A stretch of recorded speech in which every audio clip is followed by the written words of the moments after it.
पहले मैं जनपद गाजियाबाद के समस्त क्षेत्रवासियों को व अपनी बहुजन समाज पार्टी के समस्त नेतागण कार्यकर्तागण को बधाई देता हूं और आपसी सौहार्द बनाकर रखें है मेरी कामना है और कोरोना वायरस से बचकर इस त्यौहार को इस तरीके से बनाएं कि जो कोरोना वायरस की चपेट में ना आए कोई भी। सबको बधाई देता हूं पुनः।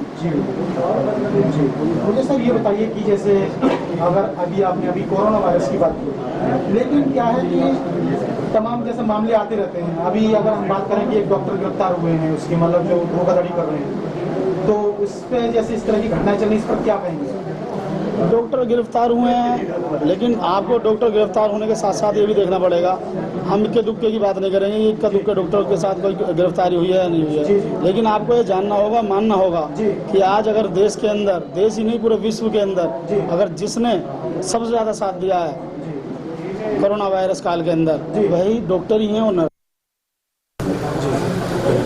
सर मुझे बताइए कि जैसे कि एक नया मतलब जो वीडियो है जैसे आते रहते हैं, मतलब लोगों पर क्या है कि लोग परेशान हैं, अत्याचार वगैरह हो रहे हैं, तो इस पर आप क्या कहेंगे? मतलब कुछ कहेंगे इस पर, बोलेंगे कुछ?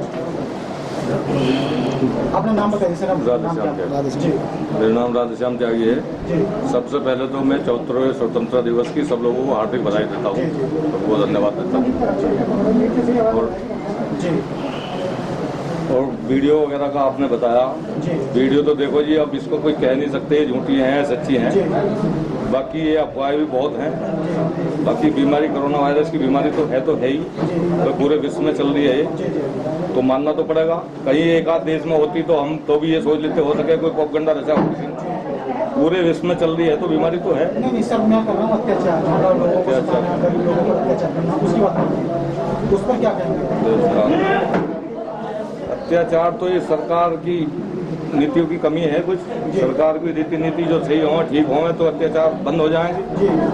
अब ये प्रोपेगेंडा रचते हैं, कुछ विपक्षी दल हैं, कुछ ना कुछ करवाते हैं। तो बीजेपी की सरकार नाकाम है इस मामले में। तो हम तो यही चाहेंगे हो सके बहन जी का शासन दोबारा से आगे लौट के, और बहन जी के शासन में सब लोग सुरक्षित रहे थे। तो ठीक होगा, 2022 में बहन जी का शासन आवे तो बहुत ही अच्छा होगा। जी कुलदीप जी, मुझे ये बताइए, श्री मनोहर चौधरी, मुझे बताइए आपका नाम क्या है? श्री मनोहर चौधरी, जिला उपाध्यक्ष। मनोहर चौधरी, जिला उपाध्यक्ष। मुझे बताइए कि जैसे कि अभी 2022 में इलेक्शन होने वाले हैं, तो आपकी जो अगर जिला गाजियाबाद की बात करूं या फिर आसपास के क्षेत्र की बात करूं, तो किस तरह से तैयारियां चल रही हैं उसको लेकर? सबसे पहले सभी जनपदवासियों को जिला कमेटी बहुजन समाज पार्टी की तरफ से, महानगर कमेटी की तरफ से, विधानसभा कमेटी की तरफ से सभी को बहुत बहुत हार्दिक बधाई 74वें स्वतंत्रता दिवस की। और जैसे अभी हमारे प्रभारी जी ने आपको बताया, 2022 के लिए जब जब अत्याचार बढ़ा है, जब जब जुल्म बढ़ा है, तब तब हमारी पार्टी सत्ता में आई है। अभी जिस तरह आप देख रहे हैं, जो परेशानी लॉकडाउन में या इससे पहले या जो वर्तमान में चल रही है, या एनकाउंटर हो रहे हैं, ये गुंडों के और माफियाओं के एनकाउंटर नहीं हो रहे हैं। हमारे प्रभारी जी ने आपको बताया, ये एनकाउंटर जो हो रहे हैं विरोधियों के हो रहे हैं। तो ये विरोध खत्म करना चाहते हैं। बहुजन समाज पार्टी एक बहुत बड़ा मिशन है, सैलाब है, समुद्र है। ये 2022 में एक एक कार्यकर्ता मेहनत कर गए, और हमारी विधानसभा में सेक्टर और बूथ का काम शुरू हो गया है। हम सेक्टर और बूथ पर मेहनत करके 2022 में आदरणीय बहन कुमारी मायावती जी को 5वीं बार मुख्यमंत्री बनाकर दम देंगे। मुझे बताइए सर, आपका नाम क्या है? मेरा नाम शकील खान है, मैं महानगर अध्यक्ष गाजियाबाद। मनोहर चौधरी साहब, जन्माष्टमी और स्वतंत्रता दिवस के आपने मुबारकबाद के लिए पोस्टर लगवाए थे, यानी कि होर्डिंग लगवाए थे। अभी कुछ अराजक तत्वों ने उन आपके चेहरे पर कालिक पोत दिया, ऐसा क्यों? कौन लोग थे वो? देखिए, बहुजन समाज पार्टी का जनाधार बढ़ रहा है, आप सभी लोग जानते हैं। हो सकता है ये लोग विपक्षी हो, पक्षी हो, क्या कह सकते हैं, लेकिन जिनका काम अराजकता फैलाना है, हम उन पर अगर अपनी एनर्जी वेस्ट करेंगे तो फिर काम कैसे करेंगे? तो हम उनको भी ये कहना चाहते हैं कि वो जिस भी पार्टी के लिए काम कर रहे हैं, जिस भी समाज के हैं, या जो भी उनका इससे उद्देश्य था, इससे हटे के अपनी पार्टी के लिए काम करें, अपने मेहनत से आगे बढ़ें। और 2022 में आप देखना, एक एक कार्यकर्ता, बहुजन समाज पार्टी का एक एक कार्यकर्ता, क्योंकि अब परेशानी का आलम ये है कि बहुजन समाज, अपर कास्ट, जो गरीब है वो बहुत परेशान है। और बहुजन समाज पार्टी की आप देख रहे हैं, दिन ब दिन आप सभी पत्रकार भाई आते भी हैं, यहाँ ज्वाइनिंग भी होती है, तो उससे भयभीत होकर कहीं ना कहीं ये लोग परेशान हैं कि बहुजन समाज पार्टी का जनाधार बढ़ रहा है। और मैं फिर से कहूँगा, आप देख लेना, गाजियाबाद का एक एक कार्यकर्ता बहुजन समाज पार्टी के लिए तन मन धन से लगा हुआ है और 2022 में बहुत अच्छे रिजल्ट आएंगे और आदरणीय बहन जी 5वीं बार प्रदेश की मुख्यमंत्री बनेंगी। नहीं सर, जैसे अभी होल्डिंग पर बहुत सारे लोगों की और भी फोटो थी, मगर उन लोगों को तो किसी ने टच नहीं आया, सिर्फ आप ही के फोटो पर उन्होंने काली पोती आ सकते हो। अब इसमें क्या कह सकते हैं, ये तो आप पत्रकार भाई पता करें, ये बताएं। आपकी किसी से निजी कोई नहीं, कोई निजी दुश्मनी नहीं है। चलो, हमारी शुभकामनाएं, आप ऐसे ही काम करते रहे, लोग बाग ऐसे ही आपसे चिढ़ते रहे, चलते रहे और आप अपने सफर पर लगे रहे। बहुत बहुत धन्यवाद। जी जी, मुझे बताइए सर, आपका नाम क्या है? मेरा नाम शकील खान है, मैं बहुजन समाज पार्टी से महानगर अध्यक्ष। शकील खान जी, आज स्वतंत्रता दिवस है, आज इस उपलक्ष्य में भारत की जनता को आप क्या संदेश देना चाहेंगे? देखो, सबसे पहले मैं जनपद की जनता को, गाजियाबाद की जनता को, महानगर की जनता को, सबको स्वतंत्रता दिवस की बहुत बहुत हार्दिक शुभकामनाएं देना चाहूँगा।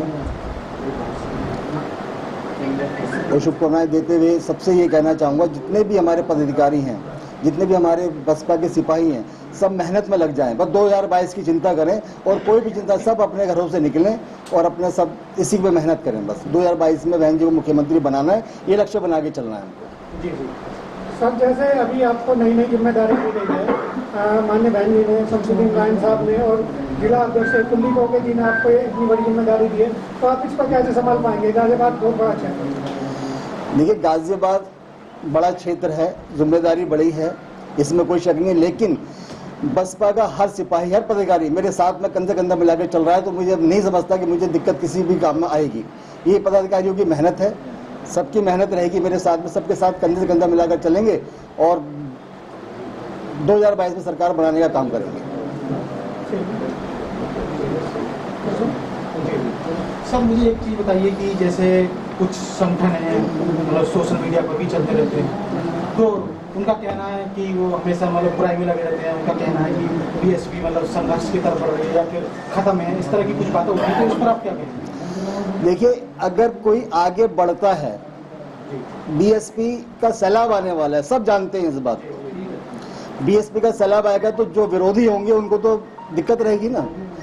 वही लोग चाहेंगे भाई बीएसपी पार्टी ऐसी है, वैसी है, जो भी है। आप ये बताइए, बीएसपी में लॉ एंड ऑर्डर, जब सरकार आई है, लॉ एंड ऑर्डर कैसे रहा बीएसपी में? आप मुझे बताइए। जब सरकार आई है, सारे, जैसे रायन साहब ने बताया था, जितने भी क्रिमिनल लोग थे, सब अपनी सीमा पर पहुंच जाते हैं। तो इसीलिए बीएसपी में हर आदमी सुरक्षित रहता है, किसी भी धर्म का। और सबसे बड़ी बात ये, बीएसपी पार्टी जो है कभी धर्म की राजनीति नहीं करती है, ये सबको साथ लेकर सबको सम्मान की राजनीति करती है। और इसीलिए हम बहुजन समाज पार्टी का हमने लिया है और हम इसमें पूरी मेहनत करेंगे और तरीके से करेंगे और बहुजन समाज पार्टी को, बहन जी को 5वीं बार सरकार बनाने की पूरी ताकत लगा देंगे। जी, सब मुझे बताइए, आपका नाम क्या है? मतलब एक नारा होता है बीएसपी का कि सब समाज, तो किस तरह से तैयारी चल रही है उस सब समाज पर? बाबा साहब को अपने श्रद्धा के सुमन अर्पित करते हुए और बहन जी को अपने नेता मानते हुए आज हम आज़ादी की 74वीं वर्षगांठ मना रहे हैं, तो सभी को मेरी शुभकामनाएं। हमारा जो सर्व समाज में हम जा रहे हैं, हमारा मुख्य एजेंडा है विकास। जो 2022 की तैयारी है हमारी, वो सिर्फ विकास है। और वो विकास क्या है, जैसा कि हम पूर्व में कर चुके हैं, हम उसी नारे और उसी एजेंडे को लेकर जनता के बीच में जाएंगे। मैं जनपद की बात करता हूँ अपने की, उत्तर प्रदेश की नहीं कर रहा। जब हमारी सरकार चली 2007 से 12 तक, तो माननीय बहन जी ने पूरे जनपद में जो गरीब लोग थे, मजदूर लोग थे, उनको मकान बना के दिए। मान्यवर शहरी कांशीराम आवास योजना के अंतर्गत जो गरीब लोग थे, उनके बच्चों को स्कूल बना के दिए। वो शिक्षा ले रहे हैं, लेके एक प्री नर्सरी से लेके और ग्रेजुएशन तक की। लंबे समय से आप देख लीजिए, चाहे बीजेपी की सरकार चली हो या कांग्रेस की चली हो, सपा की चली हो, जनपद में ना ही तो किसी ने मकान बना के दिए हैं, ना ही किसी का शिक्षा की तरफ जोर रहा है। माननीय बहन जी की सरकार चली तो माननीय बहन जी ने मान्यवर कांशीराम जी के नाम से नंदग्राम में डिग्री कॉलेज बनाने का काम किया। जबकि हमारे जनपद की आबादी लगातार बढ़ती रही है, मगर डिग्री कॉलेज कोई नहीं बढ़ा।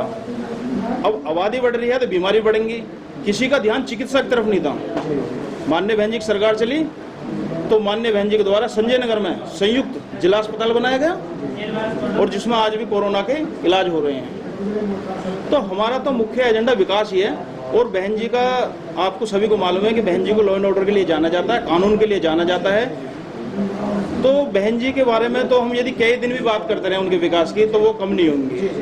तो हम जैसे कि जब सरकार थी तो टीचरों की भर्ती हुई, पुलिस में भर्ती हुई, रोजगार मिला, मकान मिला, शिक्षा मिला, सम्मान मिला। यदि सम्मान की बात करें तो हम सर्व समाज के अंतर्गत गई और हमारे नेता ने चाहे तो त्यागी समाज से हो, राजपाल त्यागी जी को मंत्री बनाया हो, पाल समाज से हो, पाल साहब को जो उनको बनाया, सैन साहब को बनाया जो, और जो कश्यप समाज से जो कश्यप जी उस समय थे, नरेंद्र जी अब नहीं है हमारे साथ में, बाद में सुरेश कश्यप जी को एमएलसी बनाया। तो हकीकत में देखा जाए तो जो बाबा साहब की हमारा जो बहन जी कभी भी अपना जो घोषणा पत्र लागू नहीं करती, उसका सबसे बड़ा कारण ये है कि हमारा जो घोषणा पत्र संविधान ही हमारा घोषणा पत्र है। जो संविधान में जो मूल आर्टिकल है हम उसी को आधार पर लेकर चलते हैं। जो ये लोग हिंदुओं की बात करते हैं, जो कुछ पार्टियां हिंदुओं की बात करती हैं, उन्हें तो हिंदू को पता ही नहीं है क्या है, वो क्या सम्मान कर रही हैं। माननीय बहन जी एक ऐसी नेता हैं देश के अंदर जो सर्व समाज और सभी संतों, गुरुओं, महापुरुषों का सम्मान करती हैं। आप लेके दिल्ली से शुरू हो जाइए, जहाँ से नोएडा हमारा शुरू होता है, और लखनऊ तक हमारे संतों, गुरुओं, महापुरुषों की प्रतिमा लगाने का काम करिए हैं। चाहे तो ज्योतिबा फूले साहब की हो, क्या ज्योतिबा फूले साहब हिंदू नहीं थे? नारायण गुरु की हो, पेरियार साहब की हो में जो, तो ये बहन जी जो है करने पे भरोसा करती हैं। बहन जी कहती नहीं है, वो करती हैं। और अब भी हमारा ये है 2022 हमारे लिए कोई बहुत बड़ी बात नहीं है। आज आप देख रहे हो अंदर से बाहर तक कहीं भी चले जाओ आपको सर्व समाज का यहाँ पर कार्यकर्ता बैठा हुआ मिल जाएगा, और सर्व समाज बड़ी शिद्दत से काम कर रहा है। और आज जो प्रदेश के अंदर कानून कभी खत्म हो चुका है, तो दोबारा से वो लोग बहन जी की तरफ आंख उठा के देख रहे हैं, क्योंकि बहन जी को उन्होंने देखा है, समझा है, उसी के आधार पर हम सरकार बनाएंगे और फिर दोबारा से विकास की दुनिया रहेगी। बहुत बहुत धन्यवाद आपका। तो मैं सुबोध कुमार, अभी मैं उपस्थित यहाँ पर हूँ ये बसपा कार्यालय पर, और तमाम जो बसपा के पदाधिकारी उनसे। न्यूज ऑफ इंडिया देख रहे दर्शकों का हार्दिक स्वागत है। मैं न्यूज ऑफ इंडिया से सत्य प्रकाश। जिन लोगों ने अभी तक हमारे चैनल को सब्सक्राइब नहीं किया है वे हमारे चैनल को सब्सक्राइब करें, लाइक करें और शेयर करें। और हाँ, बेल आइकन के बटन को दबाना बिल्कुल ना भूलें, क्योंकि बेल आइकन के बटन को दबाने से आपको हमारे चैनल की नई नई अपडेट आपको तुरंत मिलती रहेगी और सारी खबरें सबसे पहले आप देख सकते हैं। इसलिए बेल आइकन के बटन को जरूर दबाएं। और हाँ, जो दर्शक हमारे चैनल को यूट्यूब पर सर्च नहीं कर पा रहे हैं उनके लिए मैं बता दूं, वे न्यूज ऑफ इंडिया लाइव एक साथ लिखें। एक साथ लिखने के बाद उसको सर्च करें, और जैसे ही आप सर्च करेंगे हमारे चैनल की वेबसाइट आपके सामने खुल कर आ जाएगी। आप उसको लाइक कर सकते हैं, शेयर कर सकते हैं और सब्सक्राइब कर सकते हैं। मैं सभी दर्शकों का एक बार पुनः हार्दिक धन्यवाद करता हूँ। नवोदय, जय भीम।